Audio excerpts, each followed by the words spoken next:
Bonjour, je vous présente aujourd'hui ce document qui s'appelle le Sashiko, accessoires et déco. Nous allons réaliser ensemble un chemin de table. Pour ce faire, j'ai préparé donc des tissus. Personnellement, j'ai pris des tissus japonais. Donc les matériels nécessaires, j'ai besoin d'un dé, de fil à Sashiko ainsi qu'une aiguille. J'ai préparé également des ciseaux et j'ai de la toile thermocollée ultra légère.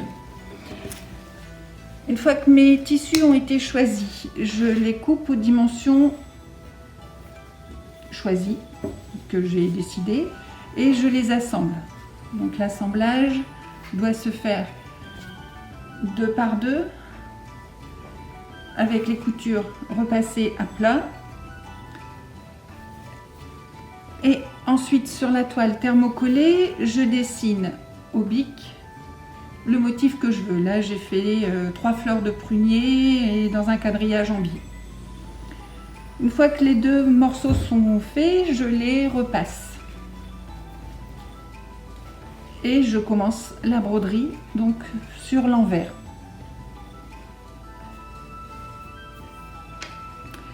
Comme je vais mettre une doublure, je peux faire un petit nœud. Juste un nœud simple. Toc.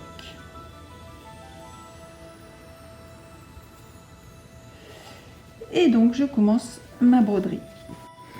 Alors la broderie Sashiko consiste à faire un point avant qui est juste un tout petit peu plus long sur l'endroit que sur l'envers. Comme moi je travaille sur l'envers, je vais donc faire le point en dessous un peu plus long.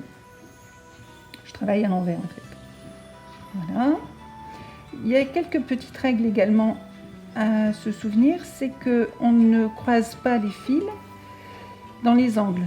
Donc moi ici, il faut absolument que mes angles, que mon fil passe sur chaque angle de mon quadrillage.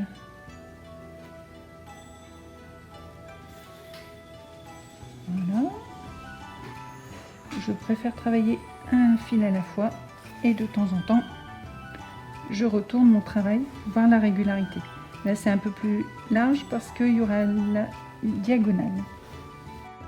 Donc une fois la broderie terminée, on assemble les bordures de côté, sur chaque côté. On met un morceau de tissu également sur l'arrière, donc tout ça on le met endroit contre endroit pour faire l'assemblage. On laisse une petite marge pour le retourner. Et puis voilà, on a terminé, on repasse bien et on a terminé notre chemin de table. Donc là, c'est donc le set de table. Le chemin de table, ici, ce sera les sets de table, donc qui seront terminés de broder. Et j'ai d'autres exemples ici, ça peut être des petits coussins pour mettre les théières des services à thé japonais.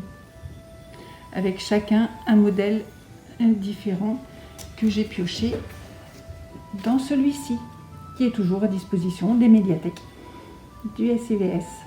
Mesdames, messieurs, pourquoi pas, à vos aiguilles, à votre fil, et dès que la situation sanitaire le permet, on reviendra faire nos cours de broderie le vendredi après-midi à la médiathèque de Sarre, en espérant que ce soit très rapidement. À bientôt.